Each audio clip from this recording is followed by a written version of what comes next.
어머님, 이제부터 저희가 다 해드릴게요. 집안일도 힘드시죠? 힘들지 않다. 나는 아직 멀쩡해. 어머니, 그래도 나이가 있으시잖아요. 미리 준비해두는 게 좋습니다. 무슨 준비? 갑자기 왜 이런 얘기를 하는 거냐? 어머님, 요양원도 좋은 곳으로 알아봤어요. 우리도 어머님 걸려서 이런 얘기 꺼내는 거예요. 요양원? 니들이 날 사람으로 보는 거냐? 돈으로 보는 거냐? 과연 이 가족에게 무슨 일이 일어난 걸까요? 구독과 좋아요를 눌러주시면 앞으로도 더 많은 이야기를 들려드릴 수 있습니다. 알림 설정까지 해주시면 무료로 새로운 사연을 가장 먼저 만나보실 수 있어요. 혹시 지금 어디에서 이 이야기를 들어주고 계신가요? 댓글로 남겨주시면 반갑게 인사드리겠습니다. 여러분과 이렇게 인사 나누는 것만으로도 하루가 따뜻해집니다. 저는 올해 72살 박순자입니다. 서울 강남에 있는 15억짜리 아파트에서 혼자 살고 있습니다. 남편이 세상을 떠난 지도 벌써 10년이 넘었습니다. 그동안 아들 준호는 참 소원했습니다. 결혼한 지 15년이 넘었는데 한 달에 한 번도 얼굴 보기 힘들었습니다. 명절 때나 겨우 보는 정도였습니다. 며느리 지연이는 더했습니다. 저한테 인사도 제대로 안 했습니다.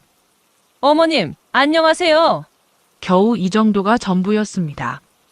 손주 둘도 저를 완전히 남처럼 대했습니다. 할머니 생일에도 안 왔습니다. 추석, 설날에도 얼른 밥만 먹고 가버렸습니다. 그런데 지난달부터 갑자기 달라졌습니다.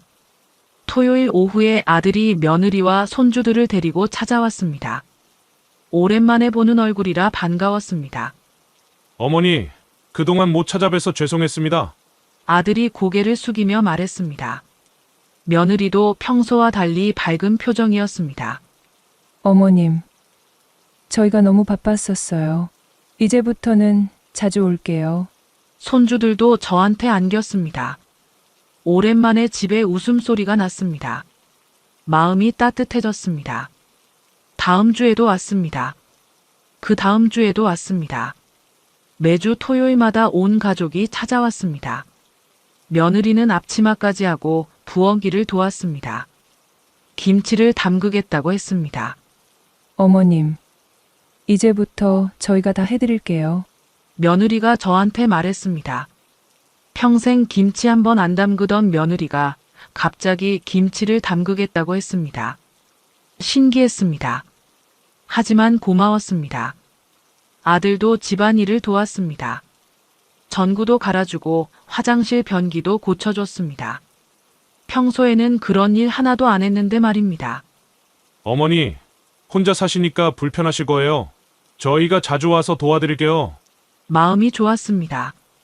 아들이 드디어 철이 든 것 같았습니다. 손주들도 달라졌습니다. 할머니 집에서 자겠다고 했습니다. 평소에는 할머니 집 오는 것도 싫어했는데 말입니다. 할머니, 우리 여기서 자고 갈래요. 큰 손주가 저한테 말했습니다. 오랜만에 손주들과 함께 잤습니다. 행복했습니다. 하지만 뭔가 이상한 점들이 있었습니다. 손주들이 용돈을 자주 달라고 했습니다. 한 번에 10만 원, 20만 원씩 달라고 했습니다. 할머니 학용품 사야 해요. 할머니, 친구들이랑 여행 가는데 돈이 필요해요. 매번 이런 식이었습니다. 그래도 오랜만에 손주들이 할머니를 찾아오니까 기뻤습니다. 용돈을 줬습니다. 며느리도 뭔가 이상했습니다. 제 옷장을 계속 들여다봤습니다. 서류 정리를 도와주겠다고 했습니다. 어머님, 중요한 서류들은 어디 보관하세요? 며느리가 물어봤습니다. 평소에는 제 일에 관심도 없더니 갑자기 궁금해했습니다. 그냥 방 서랍에 넣어뒀다. 저는 대수롭지 않게 대답했습니다. 아들도 마찬가지였습니다. 제 건강을 자주 물어봤습니다. 병원은 어디 다니는지, 약은 뭘 먹는지 계속 확인했습니다. 어머니, 혹시 깜빡깜빡 하시는 일 없으세요? 이상한 질문도 했습니다. 제가 아직 정신이 멀쩡한데 왜 그런 걸 물어보는지 모르겠었습니다.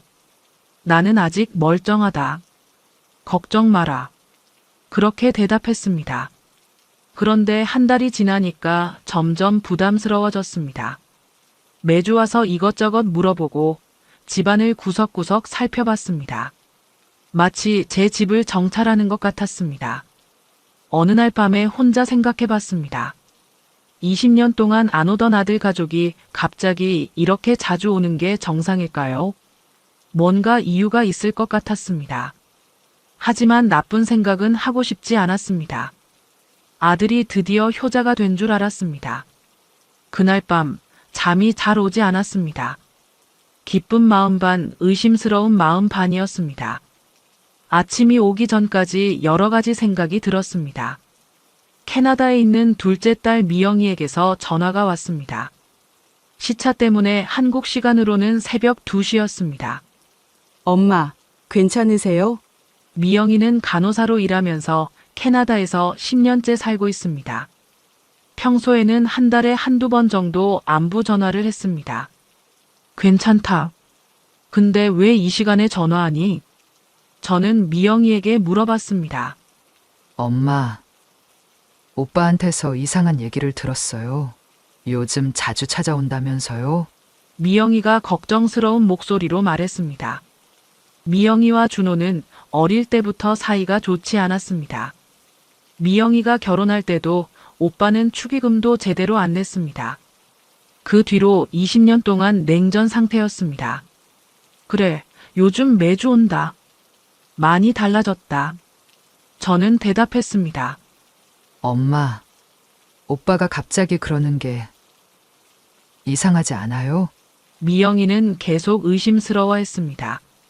아이고, 네가 뭘 알겠니? 이제야 철이 든 거지. 저는 미영이를 달랬습니다. 하지만 미영이는 계속 걱정했습니다. 엄마, 제가 잠깐 한국에 가볼까 해요. 갑작스러운 말이었습니다. 갑자기 왜? 일은 어떻게 하고? 휴가를 내서라도 가야겠어요. 엄마 걱정이 돼요. 미영이는 단호했습니다. 며칠 뒤에 정말로 한국행 비행기표를 끊었다고 연락했습니다. 일주일 후 미영이가 한국에 도착했습니다. 그런데 집으로 바로 오지 않았습니다. 근처 모텔에 방을 잡았다고 했습니다. 엄마, 저는 며칠 동안 상황을 지켜볼게요. 오빠한테는 제가 왔다는 얘기 하지 마세요. 이상한 부탁이었습니다. 왜 그러니? 오빠한테 인사해야지. 엄마, 일단 저를 믿어주세요. 미영이는 제 말을 듣지 않았습니다. 다음 날부터 미영이는 아파트 근처에서 상황을 살펴봤습니다. 오빠 가족이 언제 오는지, 얼마나 자주 오는지 확인했습니다. 토요일에 준호 가족이 왔습니다. 평소처럼 친절했습니다. 김치도 담그고 집안일도 도왔습니다. 손주들도 할머니랑 놀았습니다. 그런데 미영이는 아파트 주차장에 숨어서 지켜봤습니다. 준호 가족이 집에서 나올 때 대화를 들었다고 했습니다. 엄마한테 어떻게 말씀드리지? 조금 더 시간을 두고 말해야겠어. 준호와 며느리가 나눈 대화였습니다. 무슨 얘기인지 궁금했습니다. 미영이는 저녁에 제게 찾아왔습니다. 엄마, 오빠가 뭔가 계획을 세우고 있는 것 같아요. 무슨 계획? 정확히는 모르겠지만 좋은 일은 아닌 것 같아요. 미영이는 확신에 찬 목소리였습니다. 네가 오빠를 너무 나쁘게 생각하는 거 아니냐? 저는 미영이를 말렸습니다. 하지만 미영이는 포기하지 않았습니다. 엄마, 20년 동안 한 번도 안 오던 사람이 갑자기 매주 와서 집안일 도와준다고요? 이상하지 않아요? 미영이 말이 맞았습니다. 하지만 인정하고 싶지 않았습니다. 그래도 내 아들인데. 엄마, 제발 조심하세요. 며칠만 더 상황을 지켜볼게요. 미영이는 계속 근처 모텔에서 지냈습니다. 매일 아파트 주변을 돌아다니면서 이상한 점이 없는지 확인했습니다. 며칠 뒤에 또 전화가 왔습니다. 엄마, 오빠 부부가 어제 부동산에 갔다 왔어요. 부동산? 네, 저희 아파트 근처 부동산 사무소예요. 1시간 정도 있다가 나왔어요. 이상했습니다. 왜 우리 집 근처 부동산에 갔을까요? 혹시 집을 사려나 보다. 저는 대수롭지 않게 생각했습니다. 엄마, 그게 아닌 것 같아요. 뭔가 다른 목적이 있을 것 같아요. 미영이는 계속 의심했습니다. 그날 밤부터 저도 불안해지기 시작했습니다. 미영이가 캐나다에서 휴가까지 내고 한국에 온 이유가 있을 것 같았습니다. 딸의 걱정이 괜한 걱정이 아닐 수도 있겠다는 생각이 들었습니다. 잠자리에 들면서 생각해 봤습니다. 정말로 준호가 무슨 계획을 세우고 있는 걸까요? 아니면 미영이가 오빠를 너무 의심하는 걸까요?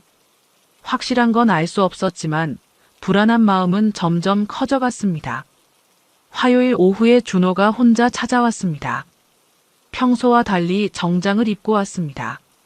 서류 가방도 들고 있었습니다. 표정도 진지했습니다. 어머니, 중요한 얘기가 있어서 왔습니다. 준호가 거실 소파에 앉으며 말했습니다. 서류 가방에서 두꺼운 파일을 꺼냈습니다. 무슨 얘기인데? 저는 준호 앞에 앉았습니다.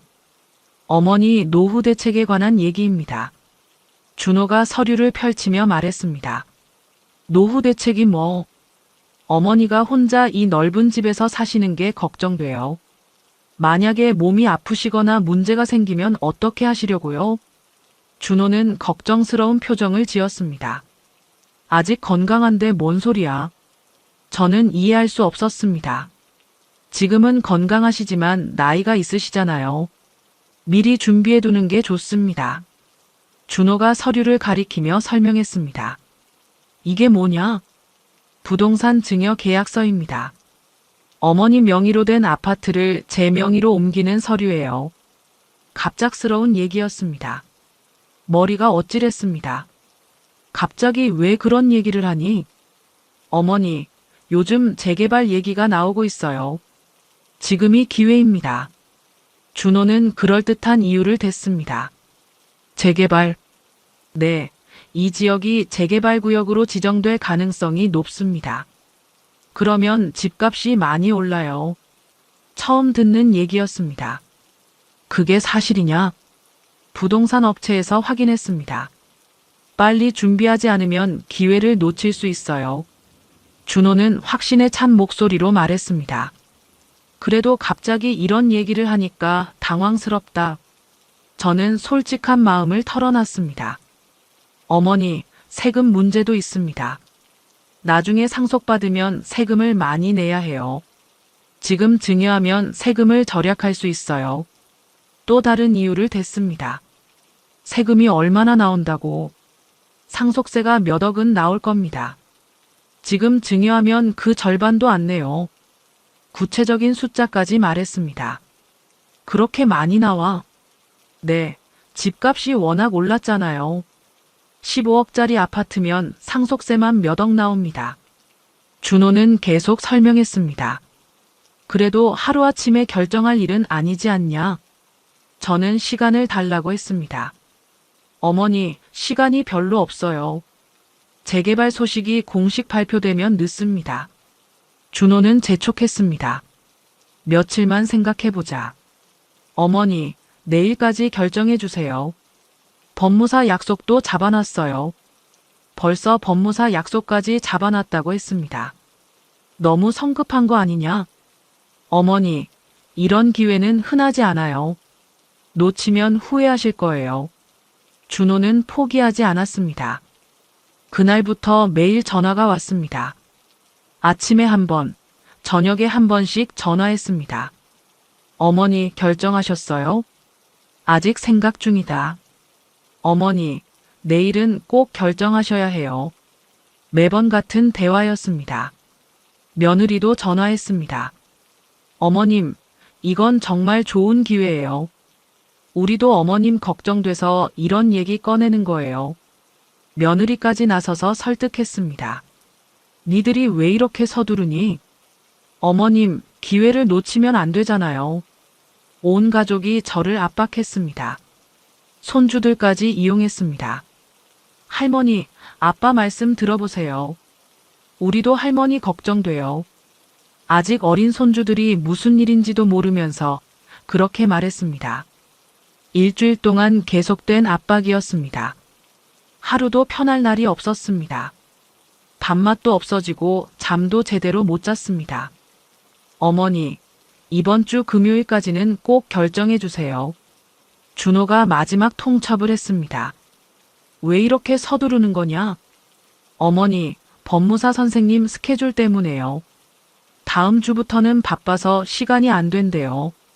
핑계가 점점 구체적이었습니다. 그날 밤에 혼자 앉아서 생각했습니다. 정말로 재개발이 되는 건지, 세금 얘기가 맞는 건지 확실하지 않았습니다. 하지만 아들이 거짓말할 이유는 없을 것 같았습니다. 미영이한테 전화해볼까 생각했지만 아들과 딸 사이를 더 악화시킬까봐 망설여졌습니다. 어떻게 결정해야 할지 정말 모르겠었습니다. 옆집에 사는 김할아버지는 저보다 5살 많은 77살입니다. 혼자 사신 지 벌써 20년이 넘었습니다. 평소에 인사 정도만 하고 지냈는데 가끔 택배를 대신 받아주거나 신문을 챙겨주는 정도였습니다. 김할아버지는 잠이 별로 없으신 분입니다. 새벽에 일찍 일어나서 베란다에서 화분을 돌보거나 신문을 보십니다. 그래서 아파트 복도에서 일어나는 일들을 자주 목격합니다. 지난주 수요일 새벽 김할아버지가 평소처럼 일찍 일어나서 베란다에 나와 계셨습니다. 그때 제 집 앞 복도에서 목소리가 들렸다고 했습니다. 준호와 며느리가 엘리베이터에서 내려서 복도를 걸어가면서 나누는 대화였습니다. 새벽이라 조용해서 소리가 잘 들렸다고 했습니다. 여보, 어머니가 계속 망설이시네. 조금만 더 기다려봐. 결국은 도장 찍으실 거야. 그런데 정말 괜찮을까? 나중에 문제되지 않을까? 무슨 문제야? 어차피 우리 것이 될 거잖아. 김할아버지는 처음에는 그냥 가족 간의 대화려니 했습니다. 하지만 뭔가 이상하다는 생각이 들었습니다. 며칠 뒤인 토요일에도 비슷한 일이 있었습니다. 준호 가족이 제 집에서 나오면서 복도에서 대화를 나눴습니다. 엄마가 생각보다 고집이 세네. 당연하지. 15억짜리 집인데 쉽게 넘겨주겠어. 그래도 결국은 우리 말 들을 거야. 다른 선택이 없잖아. 맞아. 어머니 도장만 받으면 바로 요양원 입원시키자. 김할아버지는 깜짝 놀랐습니다. 요양원 입원시킨다는 말이 충격적이었습니다. 집은 어떻게 할 거야? 전세 놓고 우리 새 아파트 계약금으로 쓰자. 좋은 생각이야. 어차피 어머니는 요양원에 계실 테니까. 김할아버지는 더 이상 들을 수 없었습니다. 이건 명백한 범죄 계획이었습니다. 다음 날 아침 김할아버지가 제게 찾아오셨습니다. 표정이 심각했습니다. 순자 씨, 잠깐 얘기 좀 할 수 있을까요? 그러세요. 무슨 일이세요? 김할아버지는 잠깐 망설이시더니 말씀하셨습니다. 아드님 관련해서 이상한 얘기를 들었는데요. 무슨 얘기요? 어젯밤에 복도에서 아드님 부부가 하는 얘기를 들었어요. 김할아버지는 조심스럽게 말씀하셨습니다. 어떤 얘기요? 순자 씨를 요양원에 입원시키겠다는 얘기였어요. 순간 머리가 하얘졌습니다. 그게 무슨 소리예요? 집도 전세 놓겠다고 하더군요. 자기들 아파트 계약금으로 쓰겠다고. 김할아버지 말씀이 사실인지 믿을 수 없었습니다. 할아버지가 잘못 들으신 거 아니에요? 아닙니다. 분명히 들었어요. 며칠 전에도 비슷한 얘기를 했어요. 김할아버지는 확신에 차 있었습니다. 그래도 우리 준호가 그럴 아이는 아닌데요. 저는 아들을 믿고 싶었습니다. 순자 씨, 이건 심각한 문제예요. 사기당하시는 거예요. 김할아버지는 걱정스러운 표정이었습니다. 사기라뇨? 부동산 서류에 도장만 받으면 바로 요양원에 넣겠다는 거잖아요. 이게 사기가 아니고 뭐예요? 김할아버지 말씀이 맞았습니다. 그럼 어떻게 해야 해요? 일단 절대로 서류에 도장 찍지 마세요. 그리고 증거를 모아야 해요. 김할아버지는 단호하게 말씀하셨습니다. 증거요? 네, 녹음을 해야 해요. 아드님들이 또 그런 얘기하면 녹음해서 증거로 남겨야 해요.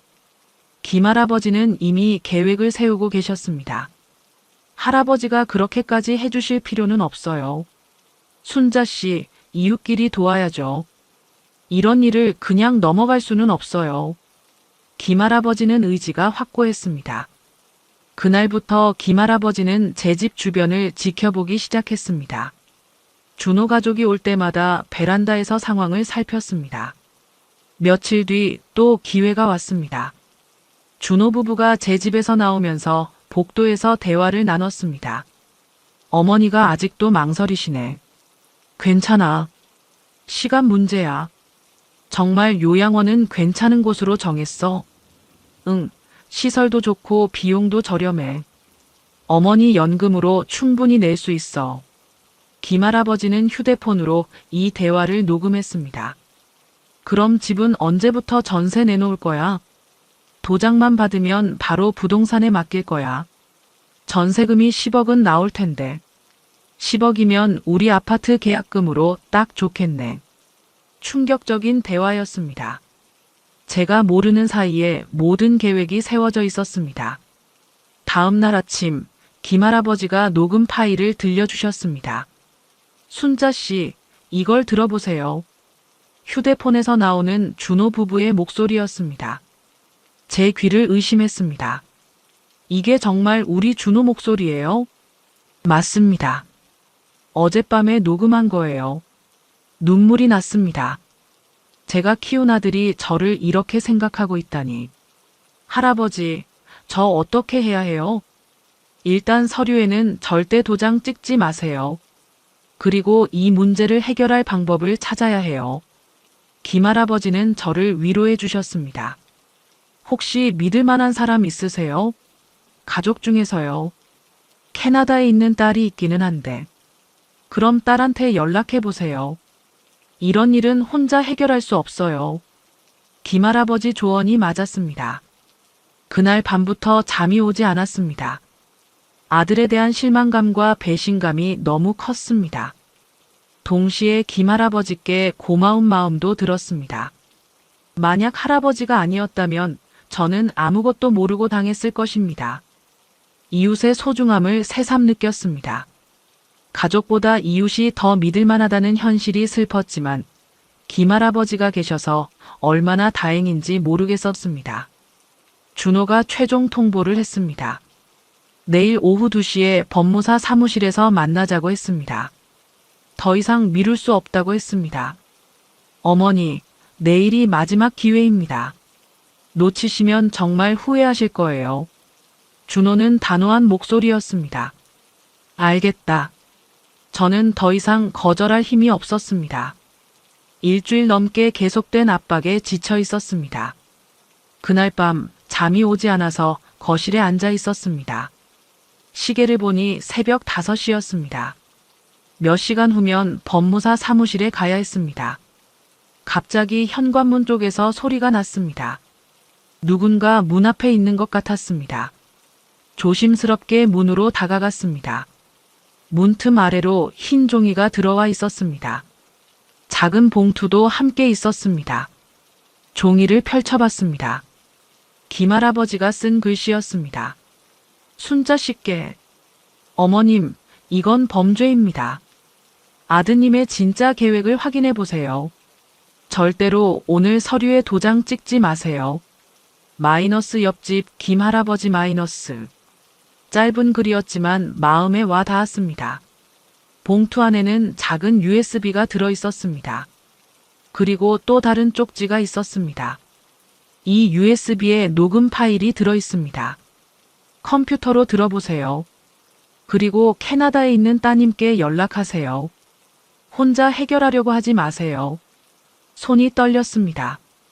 김할아버지가 얼마나 걱정해서 새벽에 이런 일까지 해주시는지 고마웠습니다. 컴퓨터를 켜고 USB를 꽂았습니다. 오디오 파일이 여러 개 들어 있었습니다.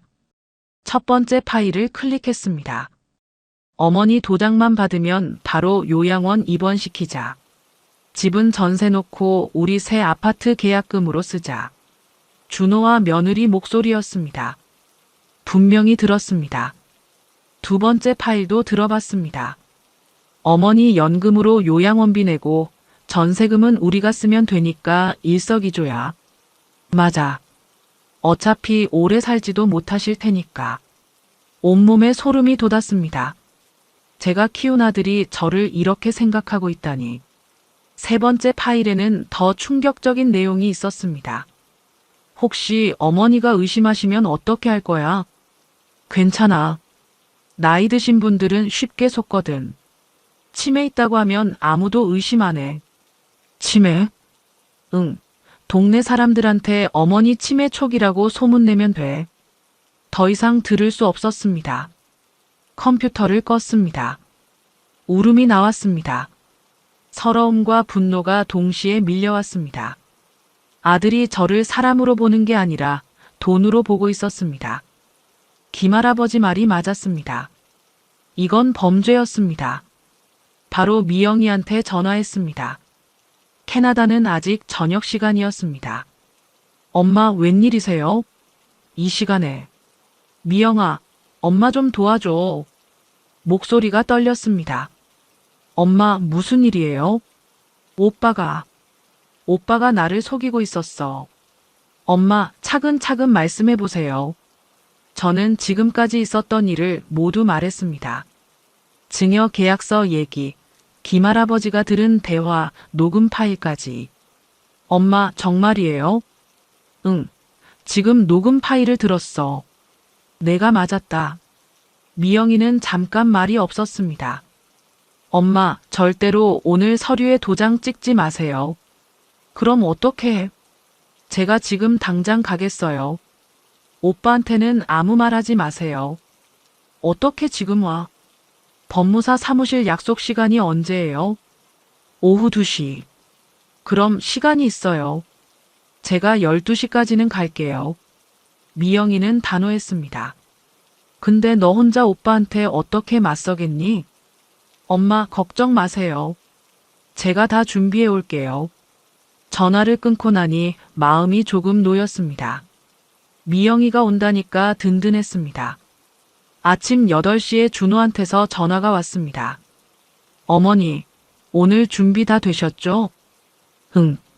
그럼 1시 반에 모시러 갈게요. 알겠다. 짧게 대화를 끝냈습니다.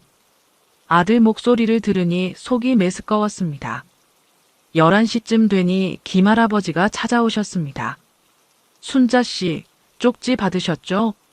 네, 고맙습니다. 덕분에 진실을 알았어요. 다행이네요. 오늘은 절대로 도장 찍지 마세요. 네, 딸이 온다고 해요. 잘 됐네요. 혼자 해결할 일이 아니에요. 김할아버지는 안심하는 표정이었습니다. 정오가 되니 미영이가 택시를 타고 왔습니다. 20년 만에 보는 딸의 얼굴이었습니다. 눈물이 났습니다. 엄마 많이 놀라셨죠? 미영아 고생했다. 엄마 이제 괜찮아요. 제가 다 해결해 드릴게요. 미영이는 서류 가방을 들고 왔습니다. 뭔가 준비를 단단히 한 것 같았습니다. 1시간 후면 준호가 올 시간이었습니다. 마침내 모든 것이 밝혀질 순간이었습니다. 미영이가 서류 가방을 식탁 위에 올려놓고 펼쳤습니다. 여러 가지 서류와 파일들이 들어 있었습니다. 엄마, 제가 어젯밤부터 준비한 거예요. 뭘 준비했는데? 법적 대응 방법이요. 오빠가 하려는 일은 명백한 범죄예요. 미영이는 차분하지만 단호한 목소리였습니다. 정말 범죄가 맞니? 네, 사기죄, 재산상 이득죄, 노인학대까지 해당돼요. 특히 거짓말로 재산을 넘겨받으려 했으니까 사기죄가 성립해요. 미영이는 법률 서적을 펼쳐 보여줬습니다. 캐나다에서 밤새 인터넷으로 조사한 것 같았습니다. 그럼 우리가 이길 수 있는 거냐? 당연히 이겨요. 증거도 있고 증인도 있잖아요. 미영이가 USB를 가리키며 말했습니다. 김할아버지가 녹음해 주신 것 말이지. 네, 그것만으로도 충분해요. 그런데 더 확실한 증거를 만들어야 해요. 더 확실한 증거. 오빠 앞에서 직접 자백받는 거예요. 미영이는 계획을 설명했습니다. 어떻게? 엄마가 연기를 하세요. 오빠가 오면 계약서에 도장을 찍겠다고 하세요. 그러면서 자연스럽게 대화를 유도하는 거예요. 무슨 대화? 요양원 얘기, 집 전세 얘기 같은 거요. 오빠가 직접 말하게 만드는 거예요. 미영이는 녹음기를 꺼냈습니다. 이걸로 녹음할 거예요. 나중에 법정에서 증거로 쓸 수 있어요. 그런데 나는 연기를 할 수 있을까? 엄마 할 수 있어요. 저도 도와드릴게요. 미영이는 저를 격려했습니다. 그런데 너는 어디에 숨어 있을 거니? 방에서 문을 살짝 열어놓고 있을게요. 적절한 타이밍에 나갈 거예요. 구체적인 계획이었습니다. 혹시 실패하면 어떻게 하지? 실패하지 않아요. 오빠는 절대 저를 예상 못할 거예요. 미영이는 자신만만했습니다. 그럼 우선 내가 어떻게 말해야 하는지 연습해보자. 좋아요. 제가 오빠 역할 할게요. 미영이와 함께 대화를 연습했습니다. 어머니, 오늘 드디어 결정해 주셔서 고맙습니다. 미영이가 준호 목소리를 흉내냈습니다. 응, 네 말이 맞는 것 같아. 그런데 계약서에 도장 찍으면 바로 요양원 가는 거지. 저는 일부러 그런 질문을 했습니다. 좋아요. 그런 식으로 자연스럽게 유도하세요. 몇 번 연습하니 요령이 생겼습니다. 엄마, 그런데 20년 동안 우리가 왜 이렇게 멀어져 있었을까요? 갑자기 미영이가 진지한 표정으로 물어봤습니다. 글쎄, 오빠 결혼하고 나서부터 달라진 것 같다. 저도 잘못이 있었어요. 오빠랑 다투고 나서 엄마한테도 소홀했어요. 미영이 목소리에 미안함이 묻어 있었습니다. 아니다. 네가 잘못한 건 없어. 오빠가 너무했지. 엄마, 이번 일이 끝나면 저 한국에 정착할까 해요. 갑작스러운 말이었습니다. 정말이니? 네, 캐나다에 있으면서도 계속 엄마 걱정됐어요. 이번 일로 확신이 섰어요. 눈물이 났습니다. 오랜만에 딸과 마음을 나누고 있었습니다. 미영아, 엄마가 미안하다. 그동안 너한테 신경 못 써줘서. 엄마, 이제라도 함께 있으면 되죠. 모녀가 서로 안았습니다. 20년 만에 진정한 화해였습니다. 시계를 보니 1시였습니다. 곧 준호가 올 시간이었습니다. 엄마, 이제 준비하세요. 녹음기는 제가 식탁 밑에 숨겨놓을게요. 미영이가 녹음기를 켜고 테이블 밑에 테이프로 붙였습니다. 나는 안방에서 대기하고 있을게요. 적절한 타이밍에 나갈 거예요. 알겠다. 미영이가 안방으로 들어가고 문을 살짝 열어놓았습니다. 현관 초인종이 울렸습니다. 준호가 온 것 같았습니다. 어머니, 준비 다 되셨죠? 현관에서 준호 목소리가 들렸습니다. 마침내 모든 것을 끝낼 시간이 왔습니다. 손에 땀이 났지만 용기를 냈습니다. 미영이가 함께 있다는 생각에 든든했습니다. 이제 진실을 밝힐 차례였습니다. 며칠 뒤 아파트 앞 슈퍼에 장 보러 갔는데 이상한 일이 있었습니다. 슈퍼 사장님이 저를 보더니 걱정스러운 표정을 지었습니다. 할머니, 요즘 어떠세요? 건강은 괜찮으시고요? 평소보다 훨씬 조심스럽게 말했습니다. 괜찮은데요, 왜 그러세요? 아, 그냥요. 몸 조심하세요. 뭔가 이상했습니다. 집으로 돌아오는 길에 아파트 경비 아저씨도 비슷하게 행동했습니다. 할머니, 혹시 불편한 거 있으시면 언제든지 말씀하세요. 무슨 불편한 게 있겠어요? 아, 그냥 나이 드시니까요. 경비 아저씨도 평소와 달랐습니다. 엘리베이터에서 같은 층에 사는 이웃을 만났는데 그분도 이상했습니다. 순자 씨, 요즘 어떠세요? 혹시 깜빡하시는 일 많으세요? 깜빡하는 일이요? 아니에요. 그냥 물어본 거예요. 다들 왜 이렇게 저를 조심스럽게 대하는지 모르겠었습니다. 그날 저녁 미영이한테 전화로 이 얘기를 했습니다. 엄마, 그거 이상한데요? 나도 그래. 다들 왜 저런지 모르겠어. 혹시 오빠 부부가 뭔가 했나? 미영이가 의심했습니다. 무슨 소리야? 엄마, 기억나지 않으세요? 녹음 파일에서 오빠가 치매 얘기했잖아요.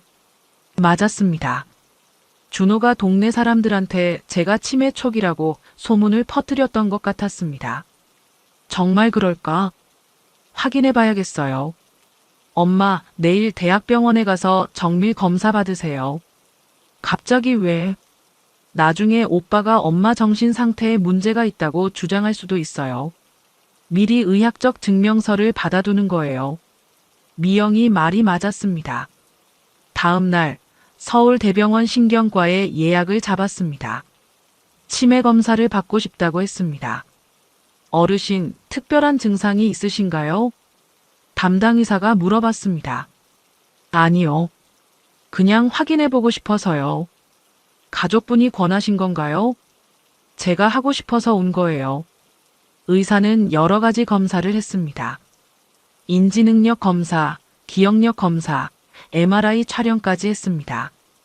검사 결과가 나오는데 일주일이 걸렸습니다.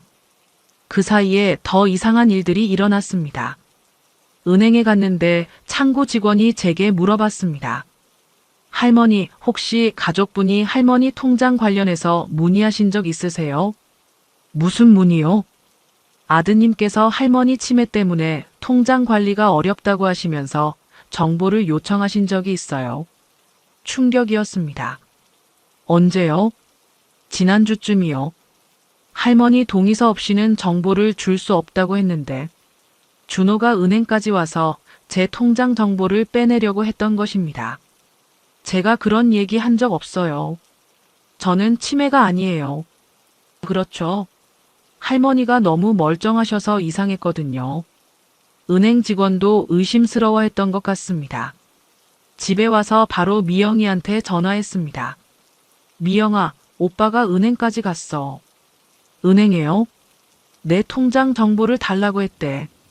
치매 때문에 관리가 어렵다고 했대. 정말 악질이네요. 엄마, 검사 결과 나오면 바로 연락 주세요. 일주일 후 병원에서 연락이 왔습니다. 결과가 나왔다고 했습니다. 병원에 가서 결과를 들었습니다. 할머니 검사 결과 모든 수치가 정상입니다. 인지능력도 또래 평균보다 높고 기억력도 전혀 문제 없어요. 다행이었습니다. 치매 가능성은 없나요? 전혀 없습니다. 아주 건강하세요. 진단서도 발급해 드릴게요. 정밀 검사 결과서와 진단서를 받았습니다. 인지기능 정상, 치매 소견 없음이라고 명시되어 있었습니다. 집에 와서 미영이한테 사진을 찍어서 보냈습니다. 엄마, 다행이에요. 이제 오빠가 뭐라고 해도 의학적 증거가 있어요. 그런데 동네 소문은 어떻게 하지? 걱정 마세요. 진실은 밝혀질 거예요. 그날 저녁 김할아버지가 찾아오셨습니다. 순자 씨, 요즘 동네에 이상한 소문이 돌고 있어요. 어떤 소문이요? 순자 씨가 치매 초기라는 소문이요. 아드님이 여기저기 말하고 다니는 것 같아요. 역시 그랬습니다. 할아버지, 저는 병원에서 검사받았어요. 아무 문제 없어요. 진단서를 보여줬습니다.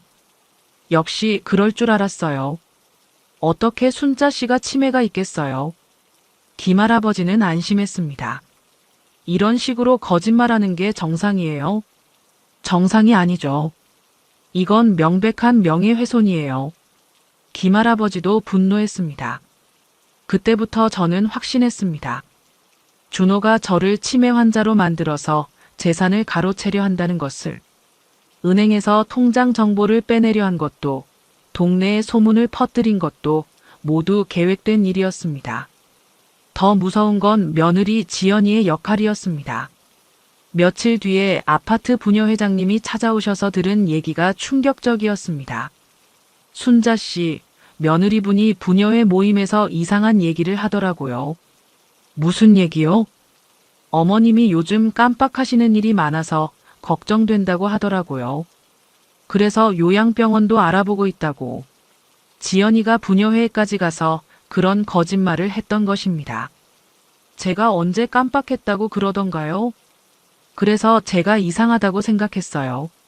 순자 씨는 우리 중에서 제일 정신이 또렷하신데 부녀 회장님도 의심스러워 하셨습니다. 며느리가 또 뭐라고 했어요? 집안일도 혼자 하기 어려워 하신다고 하더라고요. 그래서 자기들이 자주 와서 도와드린다고. 거짓말 투성이었습니다. 부녀 회장님, 저는 집안일 혼자 다 해요. 깜빡하는 것도 없고요. 그럴 줄 알았어요. 그래서 며느리 얘기가 이상했던 거예요. 부녀 회장님은 제 편이었습니다. 그날 밤 미영이와 긴 통화를 했습니다. 엄마, 이제 오빠 부부의 계획이 다 보여요. 어떤 계획? 첫째, 엄마를 치매 환자로 만들기. 둘째, 그걸 근거로 재산 관리 권한 가져가기. 셋째, 요양원에 넣고 집 처분하기. 체계적인 계획이었습니다. 정말 무서운 아이들이구나. 엄마, 이제 우리도 반격할 때가 됐어요. 반격? 네, 증거도 충분히 모았고 의학적 증명서도 있어요. 이제 법적 조치를 취할 수 있어요. 미영이는 의지가 확고했습니다. 그런데 그래도 내 아들인데. 엄마, 지금까지도 그런 생각하세요? 오빠는 이미 엄마를 어머니로 보지 않아요. 미영이 말이 맞았습니다. 알겠다. 어떻게 하면 되지? 일단 동네 분들께 진실을 알려야 해요. 그리고 은행에도 상황을 설명해서 오빠가 함부로 접근하지 못하게 해야 해요. 구체적인 계획이었습니다. 다음 날부터 실행에 옮겼습니다. 먼저 슈퍼 사장님께 진단서를 보여드렸습니다. 사장님, 저 치매 아니에요. 병원에서 검사 받았어요. 그럼 아드님이 왜 그런 말씀을 하셨을까요? 잘못된 오해인 것 같아요. 더 이상 자세한 얘기는 하지 않았습니다. 아직 시기상조였습니다. 경비실에도 가서 상황을 설명했습니다. 경비 아저씨, 혹시 제 아들이 와서 이상한 얘기한 적 있어요? 아, 할머니 건강이 안 좋으시다고 하더라고요. 저는 멀쩡해요. 앞으로 제 허락 없이 누가 와서 저에 대한 정보를 물어보면 알려주지 마세요. 알겠습니다. 은행에도 다시 갔습니다. 제 아들이 거짓말했어요. 저는 치매가 아니에요. 진단서를 보여줬습니다. 그렇군요. 앞으로 본인 동의 없이는 어떤 정보도 제공하지 않겠습니다. 하나씩 차단하고 있었습니다. 그날 저녁 준호한테서 전화가 왔습니다. 어머니, 요즘 병원 다니신다면서요? 벌써 소식을 들었나 봅니다. 응, 건강검진 받았어. 결과는 어떠셨어요? 아주 좋다더라. 치매도 없고 인지 능력도 또래보다 좋다고 해. 전화 너머로 당황하는 기색이 느껴졌습니다. 아, 그렇군요. 다행이네요. 응, 다행이다. 짧게 전화를 끊었습니다. 이제 준비가 끝났습니다. 모든 증거를 모았고 거짓 소문도 차단했습니다. 진짜 승부가 시작될 시간이었습니다. 미영이가 한국에 완전히 정착하기로 결정했습니다. 캐나다 직장에 사직서를 내고 짐도 정리해서 보냈습니다. 이제 본격적으로 준호와 맞서 싸울 준비를 했습니다. 엄마, 이제 증언해줄 사람들을 찾아야 해요. 증언? 네, 오빠 부부가 거짓말했다는 걸 증명해줄 이웃분들 말이에요. 미영이는 체계적으로 접근했습니다. 제일 먼저 김할아버지를 찾아뵀습니다. 할아버지, 저 미영이에요. 캐나다에서 온.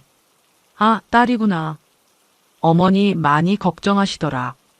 김할아버지는 반가워하셨습니다. 할아버지, 혹시 증인이 되어 주실 수 있어요? 증인? 오빠가 한 말들을 법정에서 증언해 주세요. 김할아버지는 망설이지 않으셨습니다. 당연하지. 그런 나쁜 일을 그냥 넘어갈 수는 없어. 첫 번째 증인을 확보했습니다. 할아버지, 혹시 녹음 외에 다른 증거도 있어요? 있지. CCTV도 확인해 봤거든. CCTV요? 아파트 복도 CCTV에 아들 부부가 대화하는 모습이 찍혀 있어. 관리사무소에서 확인했지. 김할아버지는 이미 모든 걸 준비하고 계셨습니다. 정말이에요? 그럼 관리소장하고도 얘기했어. 언제든지 복사해 줄 수 있다고 하더라. 두 번째 증거까지 확보했습니다. 다음은 부녀 회장님을 찾아갔습니다. 회장님, 저 미영이에요. 순자 어머니 딸이에요. 아, 캐나다에서 온 딸. 어머니가 자랑 많이 하셨어. 부녀 회장님도 반갑게 맞아주셨습니다. 회장님, 혹시 며느리가 한 말들 기억하세요? 기억하지. 어머니 치매라고 거짓말한 거 말이지. 네, 그걸 증언해 주실 수 있어요? 물론이지. 그런 거짓말은 용서할 수 없어. 부녀 회장님도 흔쾌히 동의했습니다. 다른 부녀회 분들도 들으셨을 텐데요. 그럼 김 여사님, 박 여사님도 다 들었어. 모두 이상하다고 했거든. 증인이 점점 늘어났습니다. 슈퍼 사장님도 찾아갔습니다. 사장님, 제 오빠가 우리 어머니 치매라고 말한 거 기억하세요? 기억하지. 그래서 할머니한테 조심스럽게 대했거든. 그것도 증언해 주실 수 있어요? 당연하지. 할머니가 얼마나 멀쩡하신데. 슈퍼 사장님도 동의했습니다. 은행 직원분도 만났습니다. 제 오빠가 우리 어머니 통장 정보 달라고 했죠? 네, 그런 일이 있었어요. 할머니 치매 때문이라고 했는데. 그때 상황을 정확히 기록해 두셨어요? 네, 이런 일은 다 기록하거든요. 은행 기록도 증거가 되었습니다. 아파트 경비 아저씨도 만났습니다. 아저씨, 제 오빠가 우리 어머니에 대해 뭐라고 했는지 기억하세요? 건강이 안 좋으시다고 했지. 그래서 할머니 조심스럽게 대했거든. 그것도 증언해 주실 수 있어요? 그럼요. 할머니한테 누가 거짓말했는지 밝혀야죠. 경비 아저씨도 협조했습니다. 일주일 만에 증인 7명을 확보했습니다. 김할아버지, 부녀 회장님과 부녀회 회원 2분, 슈퍼 사장님, 은행 직원, 경비 아저씨였습니다. 엄마, 증거와 증인이 이렇게 많으면 이길 수밖에 없어요. 미영이는 자신만만했습니다. 그런데 또 다른 문제가 생겼어. 무슨 문제? 오빠가 우리를 의심하기 시작한 것 같아요. 며칠 전부터 준호가 이상하게 행동했습니다. 전화할 때마다 제 목소리 톤을 유심히 들었습니다. 무언가를 확인하려는 것 같았습니다. 어머니, 요즘 기분이 어떠세요? 좋다. 혹시 다른 사람하고 상담받으신 적 있어요? 이상한 질문이었습니다. 무슨 상담? 아니에요. 그냥 물어본 거예요. 준호도 뭔가 눈치챈 것 같았습니다. 엄마, 오빠가 의심하면 더 조심해야 해요. 어떻게? 혹시 오빠가 다른 방법을 쓸 수도 있어요. 미영이가 걱정했습니다. 다른 방법? 더 강압적으로 나올 수도 있어요. 아니면 급하게 계획을 실행할 수도 있고. 미영이 말이 맞았습니다. 그날 밤 김할아버지가 급하게 찾아오셨습니다. 순자 씨, 큰일이에요. 무슨 일이에요? 아들 부부가 아까 와서 부동산 사무소 사람이랑 집을 보고 갔어요. 충격적인 소식이었습니다. 부동산 사람이요? 네, 집 구석구석 사진도 찍고 갔어요. 이미 집 매매를 준비하고 있었던 것입니다. 그럼 더 서둘러야겠네요. 미영이가 긴장했습니다. 할아버지, 그때도 녹음하셨어요? 당연하지. 부동산 사람한테 하는 말도 다 녹음했어. 김할아버지는 만전을 기하고 계셨습니다. 뭐라고 했어요? 곧 명예 변경될 집이라고 했어. 그리고 할머니는 요양원 가실 예정이라고. 모든 계획이 구체화되고 있었습니다. 엄마, 이제 정말 시간이 없어요. 내일 당장 변호사 만나서 법적 조치 취해야 해요. 미영이가 다급하게 말했습니다. 그날 밤부터 본격적인 법적 대응을 준비했습니다. 증거 정리, 증인 진술서 작성, 고발장 준비까지 모든 것이 빠르게 진행되었습니다. 이웃들의 도움 덕분에 준호 부부의 범죄를 입증할 충분한 증거를 모을 수 있었습니다. 이제 마지막 결전을 준비할 때였습니다. 변호사와 상담을 마치고 나서 미영이가 제안했습니다. 엄마, 오빠를 함정에 빠뜨려야 해요. 함정? 네, 오빠가 직접 자백하게 만드는 거예요. 구체적인 계획을 세웠습니다. 제가 준호한테 전화해서 계약서에 도장을 찍겠다고 하는 것이었습니다. 그러면서 자연스럽게 요양원 얘기를 꺼내서 준호가 직접 인정하게 만드는 것입니다. 엄마가 연기할 수 있겠어요? 해볼게. 다음 날 오전, 준호한테 전화했습니다.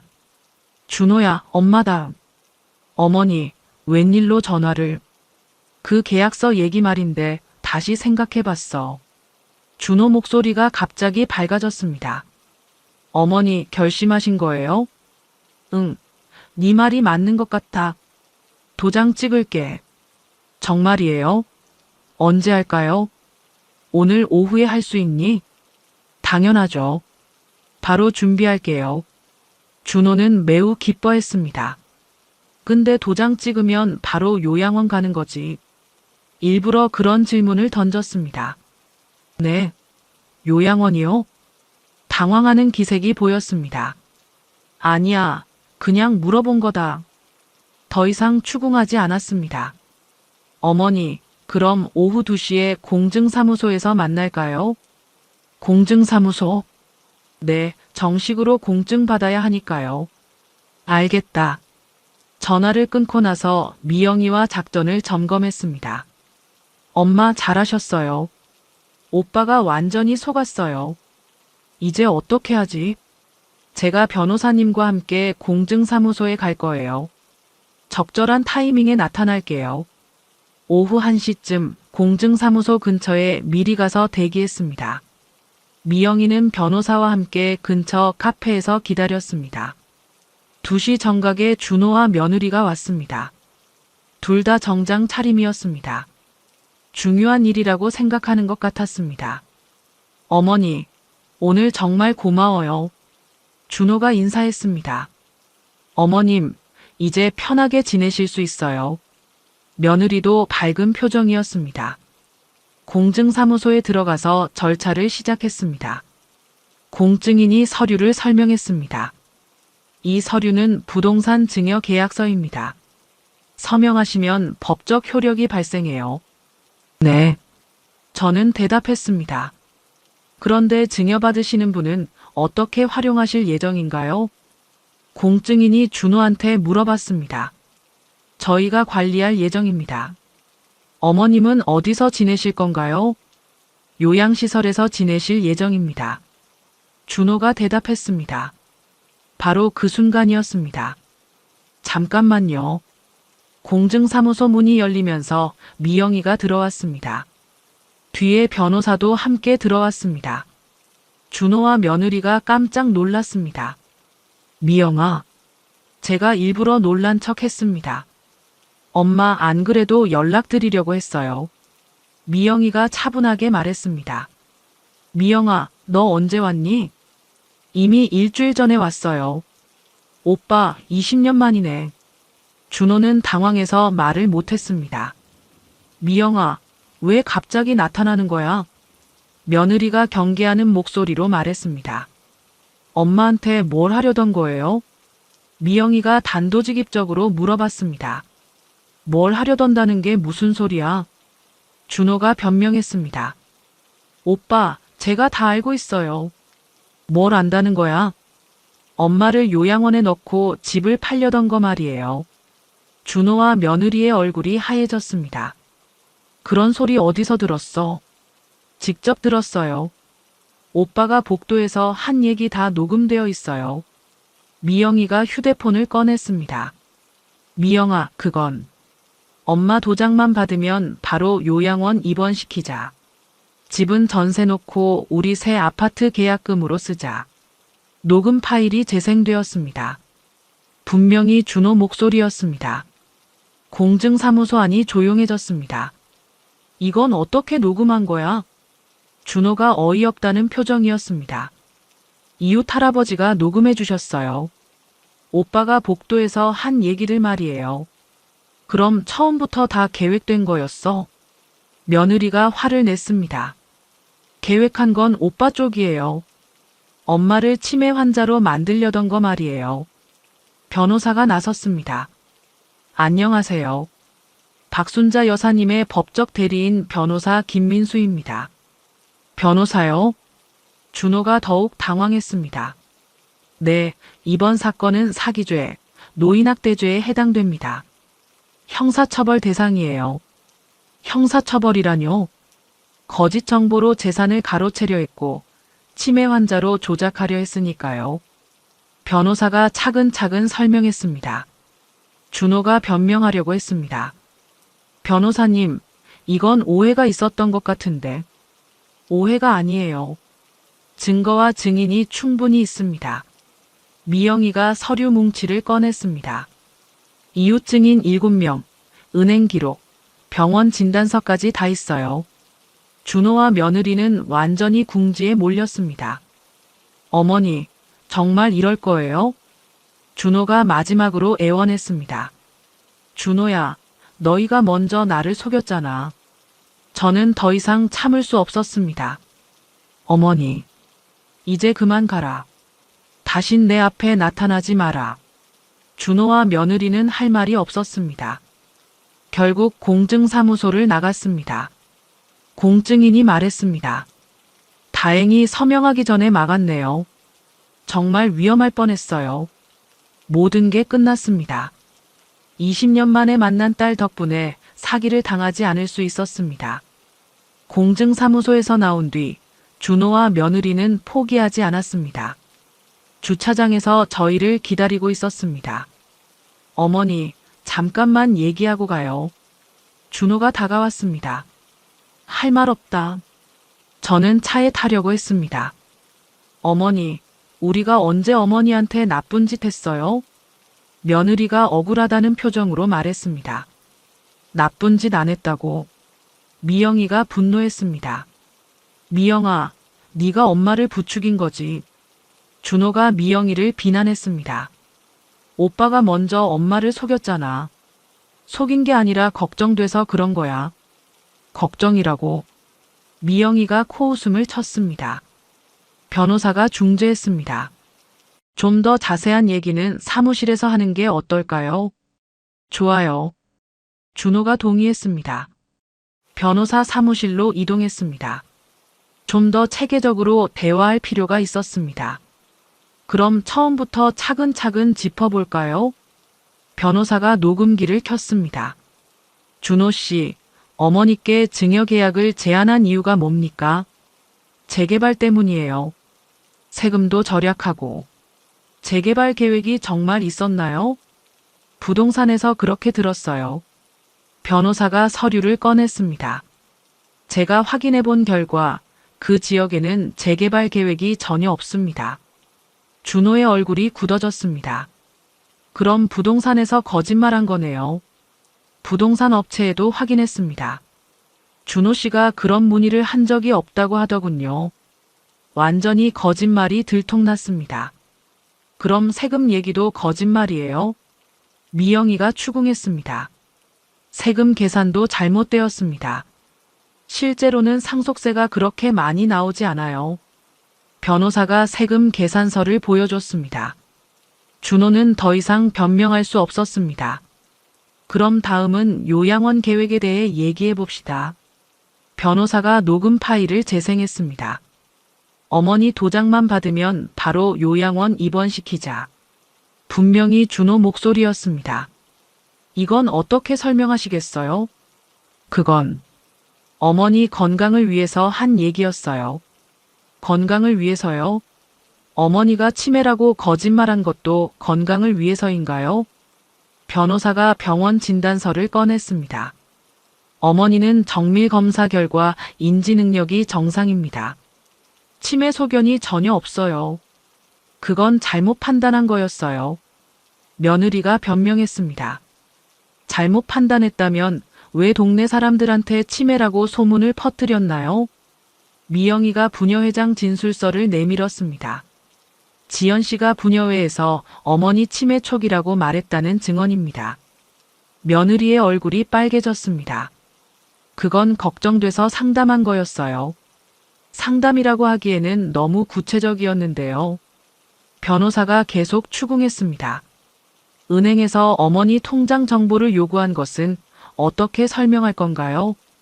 그건 어머니가 관리하기 어려우실까봐. 어머니 동의 없이 개인정보를 요구하는 것은 불법입니다. 준호는 점점 궁지에 몰렸습니다. 그리고 이 녹음은 어떻게 설명하시겠어요? 또 다른 녹음 파일이 재생되었습니다. 집은 전세 놓고 우리 새 아파트 계약금으로 쓰자. 어차피 어머니는 요양원에 계실 테니까. 준호와 며느리의 목소리였습니다. 이것도 어머니를 위한 계획이었나요? 변호사의 목소리에 냉소가 섞였습니다. 우리도 생활이 있잖아요. 준호가 솔직하게 말했습니다. 아, 드디어 본심을 드러내는군요. 엄마 재산으로 우리 아파트 사려고 했다는 거지. 미영이가 분노했습니다. 그게 뭐가 잘못됐어? 어차피 우리가 상속받을 거잖아. 준호도 화를 냈습니다. 상속받을 거라고 사기쳐도 된다는 거야? 사기가 아니라 미리 준비하는 거지. 거짓말로 속여서 도장 받는 게 미리 준비하는 거야? 모녀가 격하게 다퉜습니다. 너희들 때문에 엄마가 얼마나 고생했는지 알아? 미영이가 울먹였습니다. 고생? 우리가 매주 찾아가서 모셨는데? 며느리가 반박했습니다. 모신 게 아니라 감시한 거잖아. 언제 도장 찍을지 기다린 거잖아. 그게 뭐가 잘못됐는데? 며느리는 전혀 잘못을 인정하지 않았습니다. 변호사가 정리했습니다. 지금까지 대화를 종합하면 거짓 정보로 재산 증여를 유도하려 했고 치매 환자로 조작하려 했으며 요양원 입원과 부동산 처분까지 계획했던 것으로 확인됩니다. 이 모든 것이 계획적 범행이었다는 뜻이군요. 준호와 며느리는 말이 없었습니다. 어머니, 고발장을 제출하시겠습니까? 변호사가 저에게 물어봤습니다. 망설여졌습니다. 그래도 제가 낳은 아들인데. 엄마, 이런 일을 그냥 넘어가면 안 돼요. 미영이가 제 손을 잡았습니다. 다른 노인분들도 이런 피해를 당할 수 있어요. 미영이 말이 맞았습니다. 좋다. 고발하자. 저는 결심했습니다. 어머니. 준호가 소리쳤습니다. 나는 이미 너의 어머니가 아니다. 그래도 혈육인데. 혈육이면 이런 짓 하냐? 제 목소리에 분노가 섞였습니다. 엄마를 돈으로 본 니들이 혈육이냐? 준호와 며느리는 더 이상 할 말이 없었습니다. 변호사님, 고발장 작성해 주세요. 알겠습니다. 모든 증거와 증언을 바탕으로 고발장이 작성되었습니다. 사기미수, 명예훼손, 노인학대 혐의였습니다. 이제 경찰 수사를 받게 될 거예요.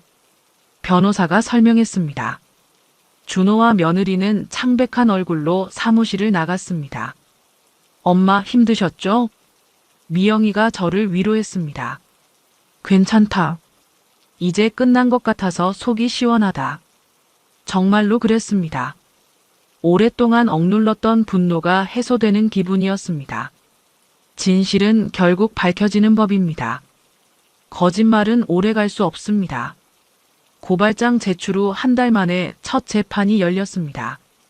서울중앙지법 제3법정이었습니다. 그날 아침부터 긴장됐습니다. 미영이가 저와 함께 법원에 갔습니다. 엄마, 떨지 마세요. 우리가 이길 거예요. 그래도 처음 가보는 곳이라 무서우네. 법정안은 생각보다 엄숙했습니다. 준호와 며느리도 변호사와 함께 앉아 있었습니다.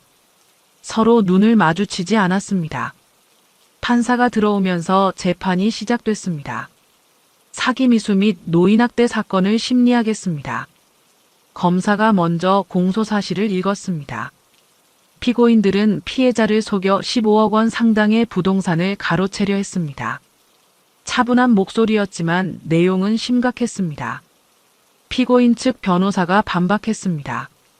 피고인들은 어머니를 위한 선의의 제안을 한 것입니다. 선의라고 하기에는 너무 계획적이었습니다. 우리 쪽 변호사가 반박했습니다. 첫 번째 증인으로 김할아버지가 나섰습니다. 증인은 무엇을 목격했습니까? 피고인들이 복도에서 나누는 대화를 들었습니다. 김할아버지는 차분하게 증언했습니다. 어떤 내용이었습니까? 어머니 도장만 받으면 바로 요양원에 넣겠다고 했습니다.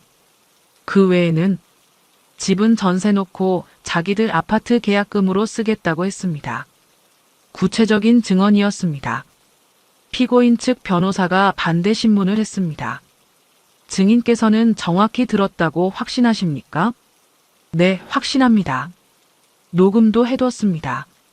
녹음을 몰래 한 것은 불법 아닙니까? 범죄를 막기 위한 정당한 행위였습니다. 김할아버지는 당당했습니다.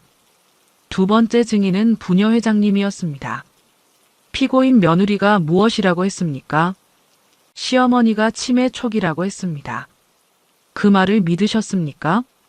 처음엔 믿었는데 나중에 보니 전혀 아니었습니다. 어떻게 알았습니까? 박순자 어르신이 우리 중에서 제일 정신이 또렷하거든요. 부녀 회장님 증언도 명확했습니다. 세 번째 증인은 은행 직원이었습니다. 피고인이 은행에 와서 뭐라고 했습니까? 어머니가 치매 때문에 통장 관리를 못한다고 했습니다. 그래서 어떻게 했습니까? 개인정보보호법에 따라 거절했습니다. 피고인의 반응은 계속 우기면서 정보를 달라고 했습니다. 은행 기록도 확실한 증거였습니다. 네 번째 증인으로 제가 나섰습니다. 피해자께서는 언제부터 이상함을 느꼈습니까? 20년 동안 안 오던 아들이 갑자기 매주 온다고 할 때부터요. 그때 기분이 어떠셨습니까? 처음엔 기뻤는데 나중엔 뭔가 이상했어요. 왜 이상했습니까?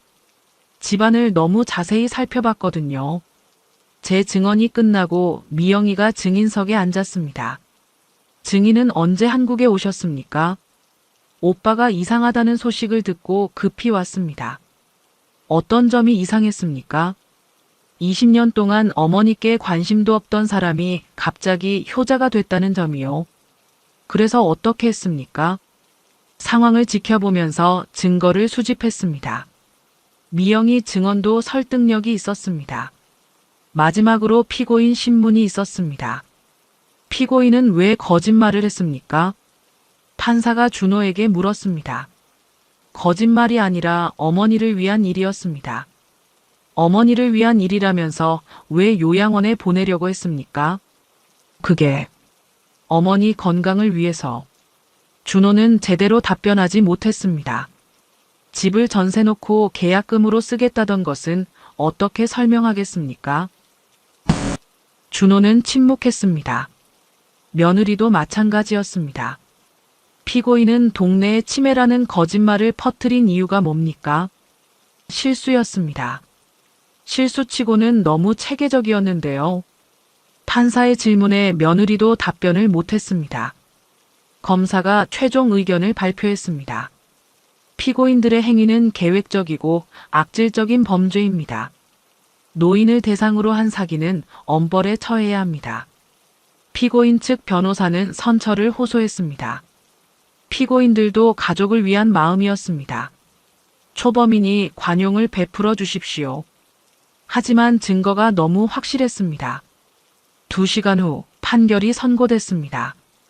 피고인 박준호는 사기미수 명예훼손, 노인학대 혐의로 징역 2년에 집행유예 3년을 선고합니다.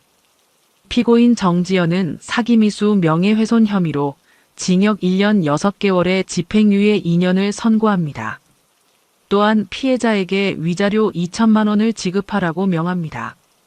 우리가 이겼습니다. 준호와 며느리는 고개를 숙이고 있었습니다. 법정을 나오면서 저는 복잡한 감정이었습니다. 이긴 기쁨보다는 안타까운 마음이 더 컸습니다. 엄마, 수고 많으셨어요. 미영이가 제 어깨를 안아줬습니다. 미영아, 고생했다. 엄마, 이제 정말 끝났어요. 그날 밤 집에서 혼자 생각해봤습니다. 제가 키운 아들이 법정에서 유죄 판결을 받다니. 마음이 아팠지만 후회는 없었습니다. 내 자식이지만 잘못은 잘못이다. 그렇게 중얼거리며 눈물을 흘렸습니다. 하지만 이것이 옳은 길이었습니다. 재판이 끝난 지 석 달이 지났습니다. 그동안 많은 일들이 있었습니다. 미영이는 한국에서 간호사 자격을 인정받아서 서울의 한 대학병원에 취직했습니다. 20년 만에 어머니와 함께 살게 되었습니다. 엄마, 제가 이제 모실게요. 고맙다, 미영아. 모녀가 함께 사는 생활이 시작됐습니다. 준호와는 완전히 연락이 끊어졌습니다. 며느리도 마찬가지였습니다. 손주들도 할머니를 찾아오지 않았습니다. 서운하지만 어쩔 수 없는 일이었습니다.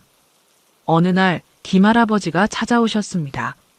순자씨, 제안이 하나 있어요. 무슨 제안이요? 이 아파트를 좋은 일에 써보는 게 어떨까요? 좋은 일이요? 노인보호센터로 만드는 거예요.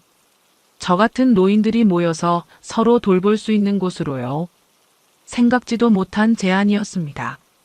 할아버지 혼자 생각하신 거예요? 아니요. 다른 이웃 할아버지, 할머니들과 같이 의논했어요. 흥미로운 아이디어였습니다. 구체적으로 어떻게 하자는 거예요? 아파트를 노인복지재단에 기부하는 거예요. 그러면 세금도 절약되고 좋은 일도 할 수 있어요. 며칠 동안 생각해 봤습니다. 미영이와도 상의했습니다. 엄마 생각은 어떠세요? 나쁘지 않은 것 같은데. 저도 좋은 생각인 것 같아요. 어차피 오빠한테 물려줄 생각도 없고. 미영이도 동의했습니다. 그럼 한번 알아볼까? 노인복지재단에 연락해서 상담을 받았습니다. 아파트를 기부하신다고요? 재단 관계자가 놀랐습니다. 네, 노인보호센터로 사용했으면 해요. 정말 감사합니다. 요즘 이런 분이 드물어요. 절차가 생각보다 복잡했습니다. 서류도 많고 법적 검토도 필요했습니다. 하지만 미영이와 변호사가 도와줘서 한 달 만에 모든 절차를 마쳤습니다. 기부식 날에는 동네 이웃들이 모두 모였습니다. 박순자 여사님의 뜻깊은 기부로 이곳이 노인보호센터가 됩니다. 재단 이사장이 인사했습니다. 김할아버지를 명예관장으로 모시겠습니다. 김할아버지가 명예관장이 되셨습니다. 할아버지, 축하드려요. 순자 씨 덕분이에요. 정말 고마워요. 김할아버지는 기뻐하셨습니다. 부녀회장님도 운영위원이 되셨습니다. 슈퍼 사장님은 후원회장을 맡으셨습니다. 경비 아저씨도 관리 담당자가 되셨습니다. 모든 이웃들이 힘을 합쳤습니다. 엄마, 정말 잘하신 것 같아요. 나도 그래. 마음이 뿌듯하다. 새 집은 근처 빌라로 구했습니다. 작지만 모녀가 살기에는 충분했습니다. 엄마, 여기가 더 따뜻한 것 같아요. 그래, 여기가 진짜 우리 집 같아. 새로운 생활이 시작됐습니다. 미영이는 병원에서 성실하게 일했습니다. 동료들도 좋아했고 환자들도 미영이를 좋아했습니다. 엄마, 저 한국에 온 게 정말 잘한 일인 것 같아요. 나도 그래. 너 덕분에 큰일 날 뻔한 걸 막았잖아. 그때 오빠를 의심한 제가 맞았네요. 응, 네가 안 왔으면 어떻게 됐을지 몰라. 어느 날 저녁 두 사람이 산책을 하고 있었습니다. 엄마, 혹시 오빠 생각 안 나세요? 생각이 안 날 리가 있겠니? 그래도 내가 키운 아들인데. 미안해요. 오빠랑 화해하지 못하게 해서. 미영아, 네 잘못이 아니야. 준호가 잘못한 거지. 그래도 가족이잖아요. 가족이라고 해서 잘못된 일을 덮어줄 수는 없어. 저는 단호했습니다. 엄마 말씀이 맞아요. 몇 개월 후 노인보호센터가 정식으로 개원했습니다. 동네 어르신들이 모여서 함께 시간을 보내는 곳이 되었습니다. 개원식에 갔을 때 김할아버지가 말씀하셨습니다. 순자 씨 덕분에 이런 좋은 곳이 생겼어요. 제가 뭘 했다고요? 할아버지가 다 해주신 거지요. 아니에요. 순자 씨가 용기를 낸 덕분이에요. 주변에서 박수가 터져 나왔습니다. 박순자 어르신, 정말 감사합니다. 이웃들이 고마워했습니다. 그날 밤 집에 와서 미영이와 차를 마시면서 얘기했습니다. 엄마, 후회 안 해요? 뭘? 아파트 기부한 거요. 전혀 안 해. 오히려 속이 시원해. 저도 엄마가 자랑스러워요. 미영아, 니도 고생 많이 했다. 엄마, 앞으로도 함께 살아요. 그래야지. 모녀는 서로 안아줬습니다. 한 해가 지났습니다. 노인보호센터는 성공적으로 운영되고 있습니다. 김할아버지는 건강하게 관장 일을 하고 계십니다. 미영이는 병원에서 승진도 했습니다. 한국 생활에 완전히 적응했습니다. 저는 센터에서 자원봉사를 하면서 보람찬 시간을 보내고 있습니다. 어느 날 미영이가 놀라운 소식을 전했습니다. 엄마, 제가 결혼할 것 같아요. 정말? 네, 병원 동료 의사 선생님이에요. 좋은 사람이니? 네, 정말 좋은 분이에요. 새로운 가족이 생기는 것 같아 기뻤습니다. 엄마도 함께 살 거예요. 고맙다, 미영아. 이제 정말로 새로운 시작이었습니다. 준호 일로 힘들었던 시간들이 오히려 우리 모녀를 더 가깝게 만들어 주었습니다. 진짜 가족의 의미를 깨달았습니다. 돈보다 소중한 것이 있다는 것도 배웠습니다. 이웃들의 따뜻함도 느꼈습니다. 앞으로 어떤 일이 있어도 미영이와 함께라면 이겨낼 수 있을 것 같습니다. 인생 70 넘어서 새로운 시작을 하게 되었습니다. 늦었지만 진짜 행복을 찾은 것 같습니다.